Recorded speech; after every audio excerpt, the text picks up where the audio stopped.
nous inscrivons dans la vision de Sa Majesté de faire de Dakhla un vrai pôle de développement, mais aussi un pont qui renforce les relations avec les pays africains et surtout les pays de la région, notamment l'Afrique subsaharienne.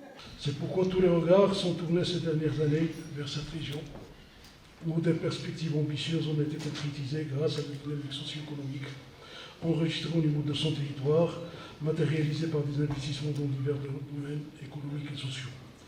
Nous sommes invités par Africa Business Day pour venir présenter le Tchad à cette rencontre, pour inviter aux investisseurs marocains de venir au Tchad et investir et travailler ensemble. Donc le roi il a commencé à nous amener Move Africa, et aussi à la cimenterie, ainsi que Al-Tijari Bank. Donc nous souhaitons que les Marocains viennent investir au Tchad. Et le Tchad, vous savez, c'est un pays qui regorge beaucoup de ressources et rien n'est exploité. Donc on appelle nos amis marocains de venir investir au Tchad. Il joue pleinement son rôle de plateforme et de hub pour le développement des échanges économiques. Nous, en tant que région Dakhla Wadi Dahab, porte du Maroc vers l'Afrique subsaharienne, nous nous inscrivons dans la vision de Sa Majesté de faire de Dakhla un vrai pôle de développement, mais aussi un pont qui renforce les relations avec les pays africains et surtout les pays de la région, notamment l'Afrique subsaharienne.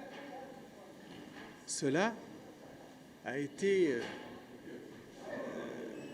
pu se réaliser après les différentes réalisations, le renforcement des structures, des infrastructures que nous avons dans la région et qui font de cette région une région attrayante, une région à un fort potentiel.